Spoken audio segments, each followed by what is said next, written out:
Have you ever been blindsided by a breakup?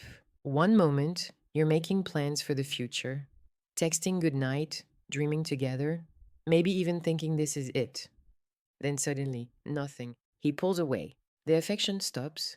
The excuses begin. And before you know it, you're left in the ruins of something you didn't even realize was ending. Today, we're going to talk about the psychology behind why men suddenly let go, even when it seemed like everything was fine. Because the truth is, it was never about the last moment. It was about everything that happened in silence before it. This isn't about blame, it's about clarity and reclaiming your power in the story. Let's begin. The psychology behind the sudden pullback. It wasn't sudden, it was silent. The first thing you need to know is sudden breakups aren't really sudden. They're silent. What feels like an overnight change was often building for weeks or even months. It's just that he didn't tell you. Maybe he didn't know how. Maybe he didn't want to hurt you. Or maybe he was never emotionally invested enough to communicate discomfort in the first place. That's a hard truth, but a necessary one. The avoidant breakup style. Many men operate with an avoidant attachment style. That means when things start to feel too emotionally deep, too vulnerable, or too real, instead of leaning in, they shut down. They withdraw, they de escalate the intimacy. They start to detach, not because you did something wrong, but because connection begins to feel threatening to them.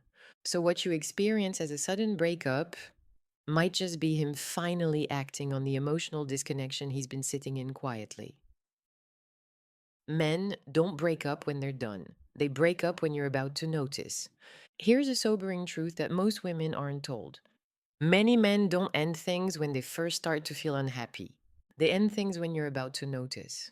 When you start asking more questions, when your intuition gets louder, when your energy shifts and you're about to call it out. That's when they panic because the performance can't be maintained and the discomfort of confrontation or emotional depth outweighs the desire to stay. The feminine need for clarity.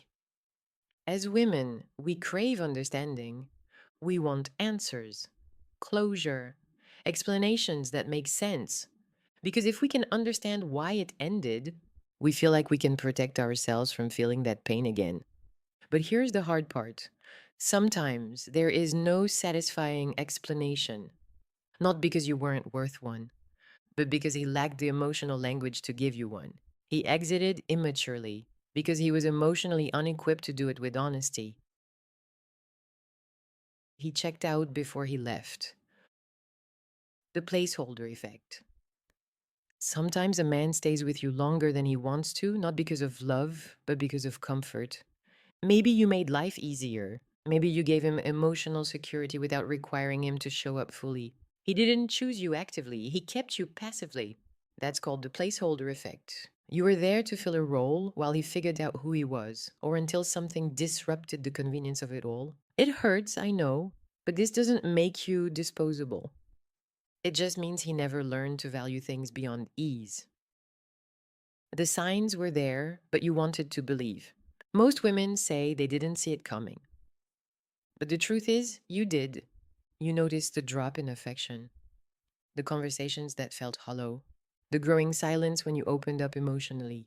You felt it in your body, but because you cared, you chose to believe the version of him you saw at his best instead of the version you were getting daily. This does not make you weak. It was just loyalty in the wrong direction. The male mind, emotional immaturity versus intentional harm. Not every man who breaks your heart is evil, but many are emotionally immature. They want the benefits of intimacy, your warmth, your softness, your presence, but they lack the emotional intelligence to reciprocate. So they show up in fragments. They give just enough to keep you from walking away, but never enough to make you feel safe. And when the pressure to deepen the connection arrives, they vanish. That's not your failure. That's their limit. This wasn't about your worth, it was about his capacity. Let me say something to the woman replaying everything she said. It wasn't that you were too much. It wasn't that you weren't enough. It was that he didn't have the capacity to meet you. And no amount of explaining, loving harder, or proving your value would have changed that. You were always worthy. He was just never ready for someone like you. Reclaiming your power after the breakup. After the shock, what to do now? The aftermath of a sudden breakup feels like an identity crisis.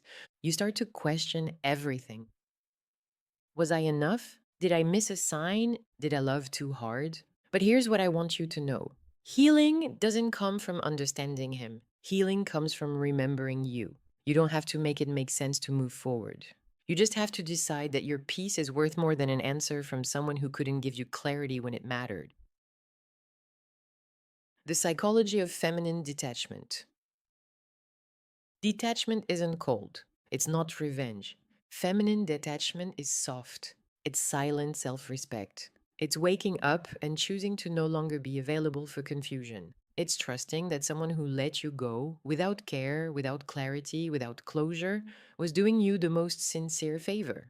Because now you get to rebuild with new standards, with boundaries shaped by self love, not survival, with emotional intelligence so powerful no one will ever get that close without earning you. You didn't lose value, you just outgrew the situation. Let's rewrite the narrative. You weren't discarded, you really just graduated from his type of person. You were ready for a deeper connection, a higher level of emotional presence, a man who speaks the language of devotion. He wasn't fluent, and so life removed him so your healing could begin. Final words to the lover girls. To the woman listening, you are not broken. You are not too intense, too needy, too loving, too emotional. You are powerful, you are intuitive, and you are worthy of a love that doesn't flinch when things get real. This isn't your ending, it's your sedative moment, the pause before the rebirth. You are not here to be chosen by someone who cannot meet you. You are here to choose yourself fully.